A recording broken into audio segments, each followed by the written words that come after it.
proprietors, micro, small, medium enterprises, chamas, coverage, and universal social security. So that is also another important point. Fourth is that issue of universal health coverage. I think the details of universal health coverage, but that now is under the health sector. In the market, Regulation 9 provides for the responsibilities of the cabinet on briefing the cabinet, providing policy guidance, appointing CEO. This one is going to be done by there is going to be as follows: an executive chairperson. We are going to have a non-executive chairperson. The president will appoint a chairperson for that board. In terms of the laws, one of the public officers, this we are saying they will be people from the private sector who are also going to be part. A chief executive secretary who shall be secretary of the board and an ex-official 12, which provides for the functions of the board, including to provide the attainment of objectives and purpose of the fund, to develop disbursement and repayment of loans, development may consider necessary. Regulations 12 give us a continuation and submission to the cabinet secretary for a recovery of the loans in furtherance of the objectives of the fund.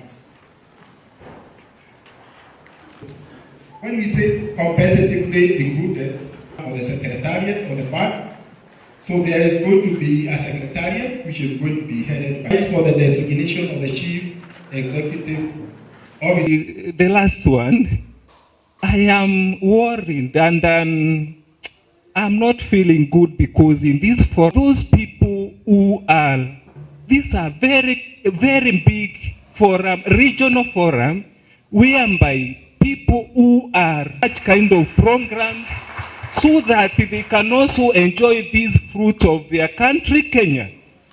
History is your security. Hatuta kuitisha title deed, hatuta kuitisha logbook, hatuta kuitisha eti tuende tu funding.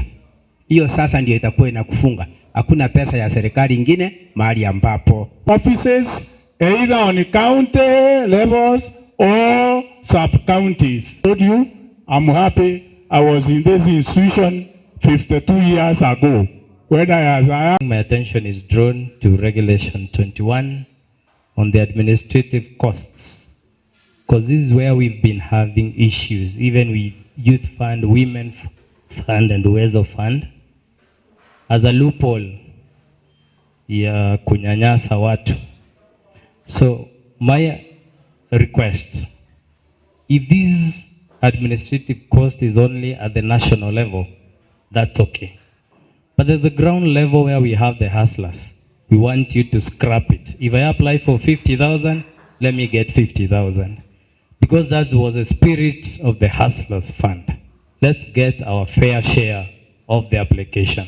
Sometimes we see bankers like banks, SACCOs, and other places. Unakuta wanapomoa mpaka nyumba yako. So we want to be secure because sisi ni hustler. Na hustler angaliwe vizuri.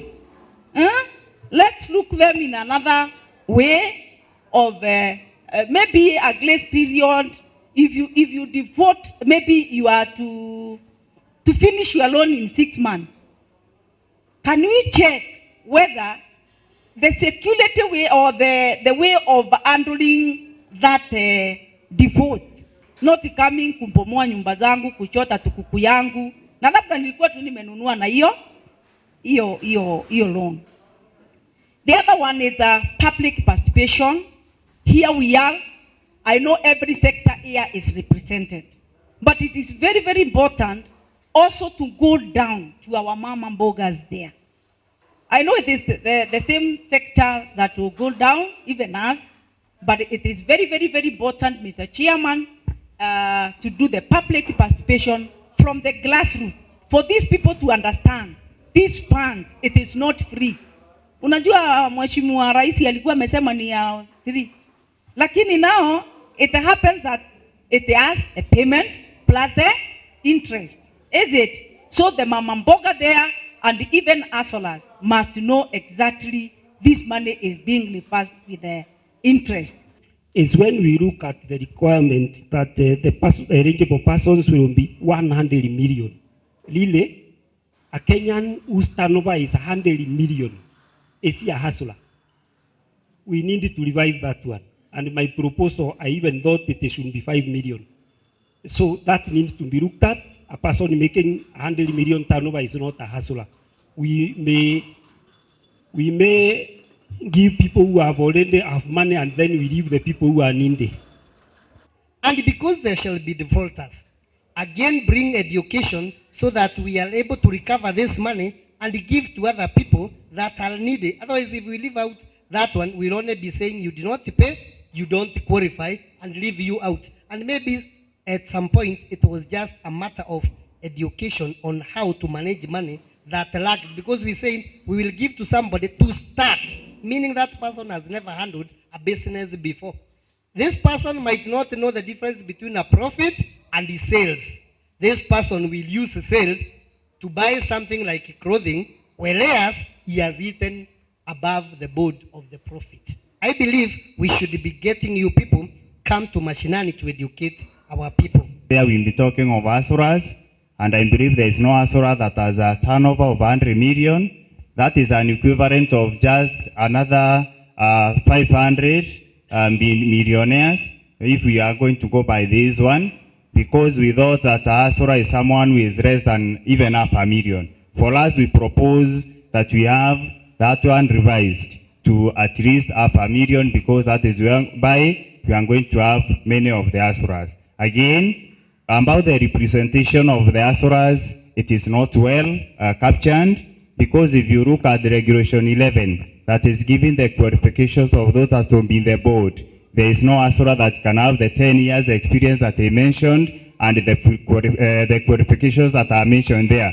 We are expecting to see a situation whereby we are going to have a Mama Mboga representing us in the board. We are going to have a border person representing us in the board. But looking at the regulations that you've been given today, it is a contravention of what you've been expecting.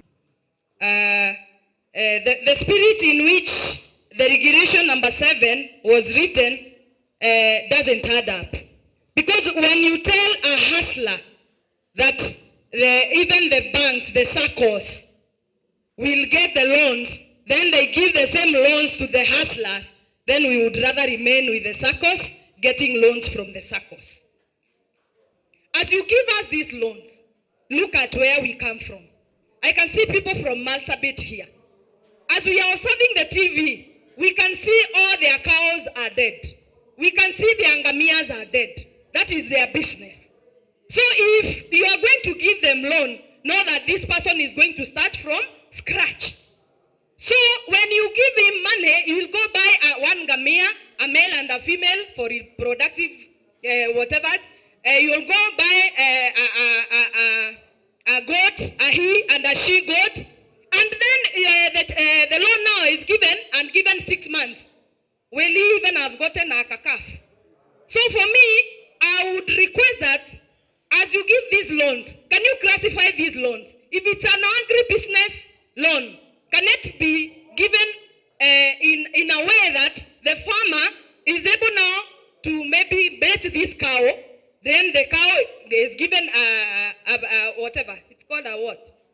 A calf. Then when it starts producing milk, then you can start asking for the money. But you can't give me a loan today. I get the cow, I take it for artificial insemination. Before even it has given me a calf, you're already on my neck coming to get your money, isn't it?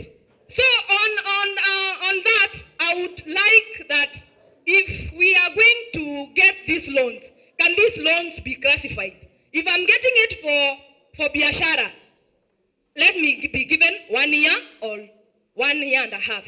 If I'm going to get it for agribusiness, mambo ya farming, the daily farmers and others, can it be given a longer span so that now I'm able now to execute the business? Wakazi wa Marsabit ukiangalia sana, mostly we have been actually, we have challenges of very many things.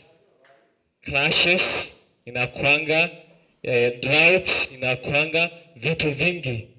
But how can we secure our people from Marsabit? So government should actually put in place something so that they can actually change the minds of our people, like the culture wrestling. So maybe wakiwa wakipata hii pesa za loan, maybe wangebadilisha nia yao so that they can do something better. A person who is visually impaired, for example, visually impaired people are not going to benefit from these funds because visually impaired people use phones that have got talkbacks. They depend on keying keys to get information from their phones, and this application is only found with the Samsung phones, and the minimum amount of money you can get for that kind of a phone, Samsung phone, it is around 12,000 to 17,000. Meaning, for them to acquire the basic requirement of a phone, they will cost 17,000. So I'm pleading the team to try and consider these regulations on the side of persons with disability.